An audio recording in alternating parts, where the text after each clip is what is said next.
नमस्कार दोस्तों, स्वागत है आपका मेरे चैनल ट्रू फैक्ट एकेडमी पर। और आज हम जानेंगे नर्मदा नदी के बारे में। ये इस सीरीज़ में, जिसका नाम है मध्य प्रदेश की नदियाँ, और इसमें हम महत्वपूर्ण जो विषय हैं, महत्वपूर्ण पहलू हैं नर्मदा नदी के, उन पर बात करेंगे, जिसमें से कॉम्पिटिटिव एग्जामिनेशन में जनरली प्रश्न पूछे जाते हैं और ये हमको जानना बहुत ज़रूरी है।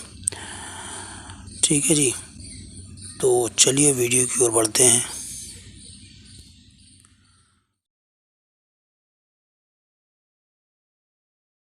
नदी की देखिए, नर्मदा नदी जो है वो, उसको क्या बोला जाता है? भारत की हृदय रेखा और मध्य प्रदेश की जीवन रेखा बोला जाता है। भारत की हृदय रेखा और मध्य प्रदेश की जीवन रेखा इसको बोला जाता है। ठीक है जी। अब हम बात करेंगे इसके उद्गम स्थल की। इसका उद्गम स्थल क्या है? इसका उद्गम स्थल है अमरकंटक की पहाड़ी। और ये कहाँ पर है? ये हमारा अनूपपुर ज़िले में है। कहाँ पर है? अनूपपुर ज़िले में है। ठीक है जी। और इसका एंडिंग पॉइंट, यानी कि ये कहाँ पर ख़त्म होती है?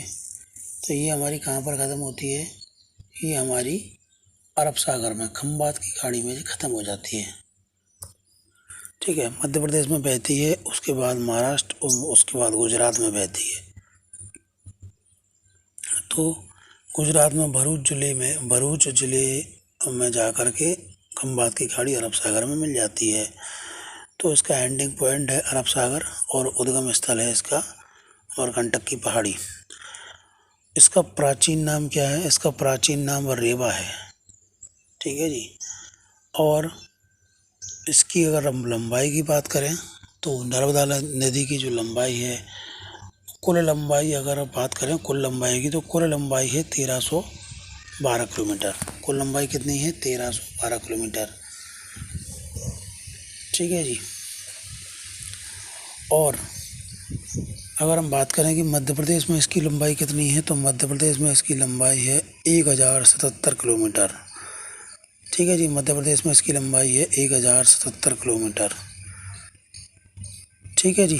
अब हम इसकी बात कर लेते हैं कि नर्मदा नदी जो है वो मध्य प्रदेश के किन जिलों से होकर के ये गुजरती है। तो हम सबसे पहले बात करेंगे, सबसे पहले कहाँ से निकलती है? अमरकंटक से निकलती है। अमरकंटक से निकलने के बाद ये ढिंढोरी में आती है। अमरकंटक कहाँ पर है? अनूपपुर में। उसके बाद ये ढिंढोरी में आती है। ढिंढोरी में आकर के उसके बाद मंडला के बाद सिवनी के बाद जबलपुर के बाद ये नरसिंहपुर में आती है। नरसिंहपुर के बाद ये रायसेन के बाद ये होशंगाबाद, उसके बाद सीहोर, फिर हरदा, देवास, और उसके बाद खंडवा, खरगोन, धार, पड़वानी, अलीराजपुर होते हुए ये कहाँ चली जाती है? ये चली जाती है महाराष्ट्र चली जाती है, महाराष्ट्र के नंदुरबार ज़िले में। उसके बाद ये नर्मदा ज़िले में, गुजरात के नर्मदा ज़िले में, फिर वडोदरा, और उसके बाद भरूच, उसके बाद ये अरब सागर में मिल जाती है। तो इस तरह से ये अनूपपुर से लेकर के खंबात की खाड़ी तक विभिन्न जिलों से होकर के गुजरती है। और अगर हम बात करें कि ये कितने ज़िलों से होकर के गुजरती है मध्य प्रदेश के, तो मध्य प्रदेश के ये 16 ज़िलों से होकर के गुजरती है। कितने ज़िलों से होकर के? 16 ज़िलों से होकर के गुजरती है। ठीक है। तो पूछा जा सकता है कि मध्य प्रदेश के कितने ज़िलों से होकर के गुजरती है, तो मध्य प्रदेश के 16 ज़िलों से होकर के ये गुजरती है। अब हम बात करेंगे इसके जलप्रपात की, जो कि बहुत महत्वपूर्ण जलप्रपात जो कि पूछे जाते हैं जनरली एग्ज़ाम्स में। तो सबसे पहले हम बात करते हैं कि कौन से जलप्रपात नर्मदा नदी पर स्थित हैं। तो सबसे पहले कपिलधारा और दुग्धधारा का नाम आता है। कपिलधारा जलप्रपात और दुग्धधारा जलप्रपात दोनों ही कहाँ पर हैं? दोनों ही अमरकंटक में स्थित हैं और दोनों ही पास पास हैं, अनूपपुर ज़िले में। तो जलप्रपात की अगर हम बात करें तो कपिलधारा जलप्रपात और दुग्धधारा जलप्रपात अनूपपुर में स्थित हैं।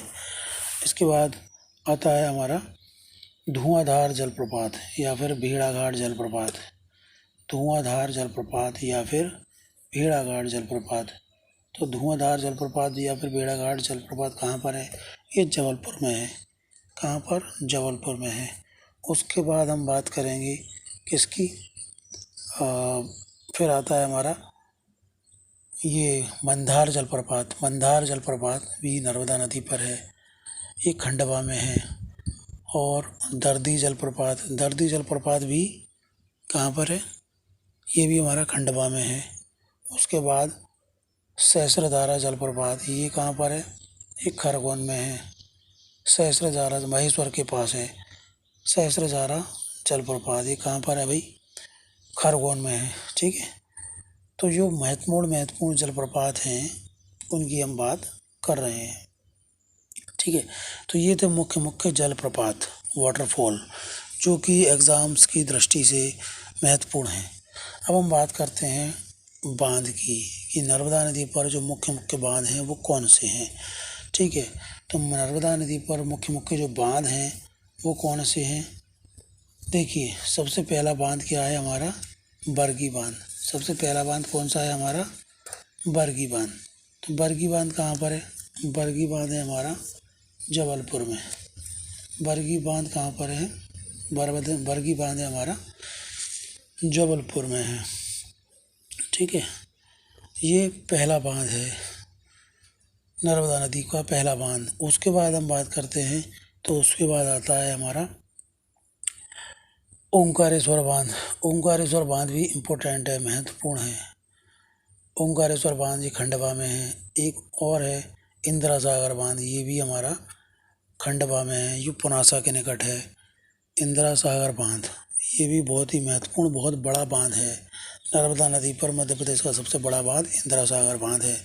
ठीक है, तो इंदिरा सागर बांध, ओंकारेश्वर बांध और महेश्वर। उसके बाद एक बांध महेश्वर पे भी है।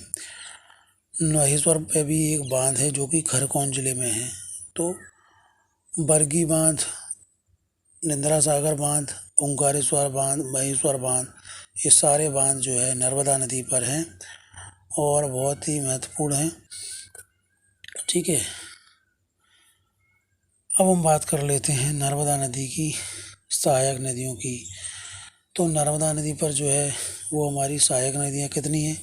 जनरली सहायक नदियाँ परीक्षा की दृष्टि से महत्वपूर्ण नहीं हैं और पूछी भी नहीं जाती हैं, लेकिन फिर भी मैं आपको बता देता हूँ। नर्मदा नदी की सहायक नदियाँ 41 हैं, यानी कि 41 सहायक नदियाँ हैं। ठीक है, और इसमें से 22 जो है बाईं ओर और 19 जो है वो दाईं ओर आकर के मिल जाती हैं नर्मदा नदी में। ठीक है, तो जो हमारी बाईं तट की या बाईं ओर की जो नदियाँ हैं वो हैं हमारी बंजर, शेर और शक्कर, दूधी, तवा, छोटी तवा, गंजाल, कुंदी, देव, गोई आदि। ये हमारी बाएं ओर की नदियां हैं। अब दाईं ओर की नदियों की बात करें तो वो हैं हमारी हिरन, तिंदौली, बरना, चंद्रकेशर, कानर, ऊटी, मान एवं हथनी। ठीक है जी, तो ये हमारी दाईं ओर की नदियां हैं। जो टोटल नदियां हैं वो हैं हमारी सहायक नदियां 41, जिसमें कि 39 जो है सहायक नदियां मध्य प्रदेश में हैं और 2 जो है मध्य प्रदेश के बाहर हैं। तो ये हो गई हमारी सहायक नदियों की बात।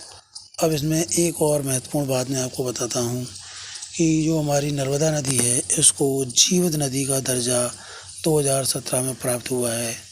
जीवित नदी का मतलब है कि एक ऐसी नदी जिसको हम नुकसान पहुंचाएंगे तो हम पर वो सारे रूल्स नियम्स लागू होंगे जो कि एक जिंदा इंसान को नुकसान पहुंचाने पर प्राप्त होते हैं। इसके अलावा ये नदी जो है पूर्व से पश्चिम की ओर बहती है। ठीक है, तो ये थे हमारे महत्वपूर्ण फैक्ट नर्मदा नदी के। ठीक है जी। और अगर मेरा वीडियो अच्छा लगे तो लाइक करिए, शेयर करिए और सब्सक्राइब ज़रूर करिए दोस्तों। धन्यवाद।